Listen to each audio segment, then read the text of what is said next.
Bien, futuros sanmarquinos, vamos con la tercera parte de la primera semana. Como podemos ver en nuestra pizarra, poemas homéricos. Los poemas homéricos son dos.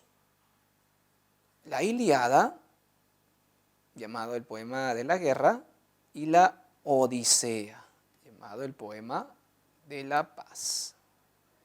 Se les llama poemas no porque correspondan al género lírico, como hemos visto ya en la primera parte de esta clase, se les llama así porque son obras en verso y fueron creados por el gran Homero, este autor que inicia la literatura griega. Entonces, son de género épico, tratan tema de guerras, gestas heroicas, fundación de naciones, inclusive hechos legendarios y referencia a mitos. Todo esto correspondiente a la cultura griega. En nuestro curso vamos a enfocarnos en la Odisea, pero antes daremos las características generales de los poemas homéricos. Tanto la Ilíada como la Odisea comparten estas características. Por ejemplo, el uso de un verso específico, el verso llamado heroico, es decir, el hexámetro. Es el verso que utilizan ambas obras. Ambas están divididas en 24 cantos, también llamados rapsodias. Ambas tienen como trasfondo, ¿está bien?, o contexto, la guerra de Troya, una guerra legendaria. Ambas emplean el epíteto como figura literaria predominante. Muy bien. Eso es lo que comparten. Ahora, vamos a revisar, vamos a enfocarnos exclusivamente en la Odisea, lo que nos pide el temario. La Odisea es una epopeya, al igual que la Ilíada, que se centra en el tema de el retorno y venganza de Odiseo, famoso héroe de la antigüedad griega.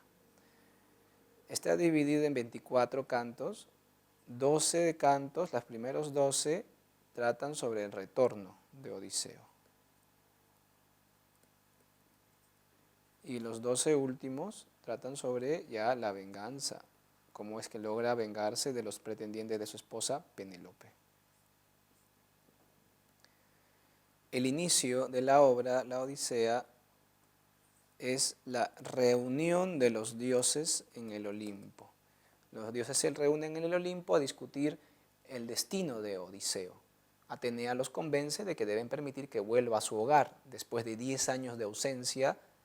Bueno, en realidad son 20 años, ya que son 10 de la guerra de Troya que estuvo peleando. Una vez que destruyeron Troya, estuvo 10 años errante en los mares, así que son 20 años en total, en realidad, que ha salido de su hogar y tiene que retornar. Al final Odiseo va a volver, no sin antes padecer un poco, pero va a volver. Y termina la obra, el final es las paces entre Odiseo y los itacenses, porque se habían rebelado contra él. Zeus los obliga a hacer las paces y cuando Odiseo hace las paces con ellos vuelve a ser su rey de los itacenses, de la isla de Ítaca. Ahí termina la obra. ¿Cuánto dura la Odisea? La narración dura 41 días.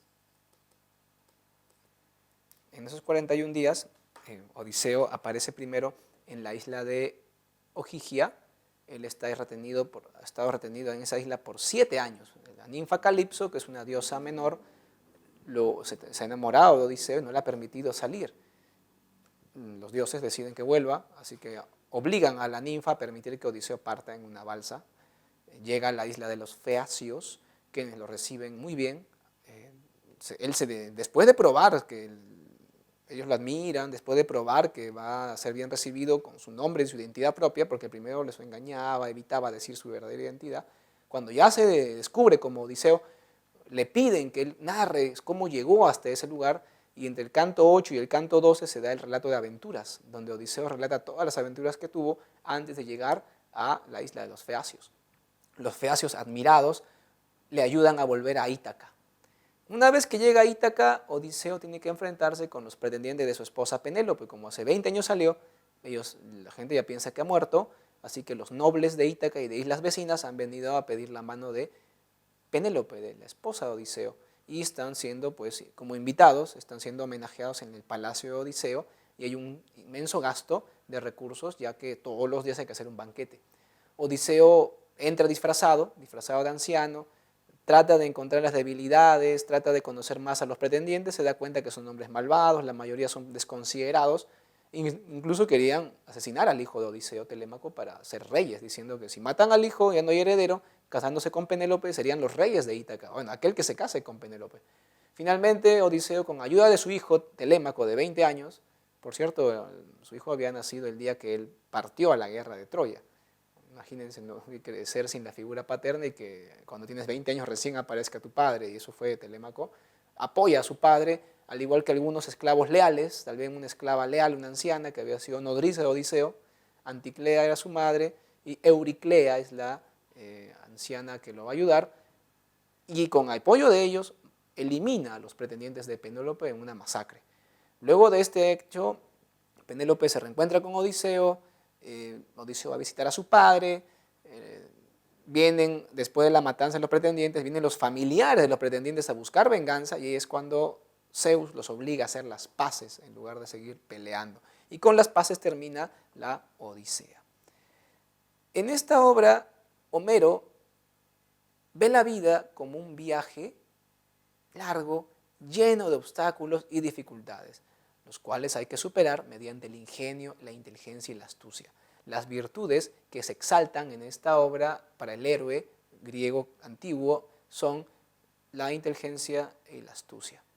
Por eso Odiseo es el héroe que representa esas cualidades, y Atenea, la diosa de la inteligencia y la sabiduría, es quien la protege.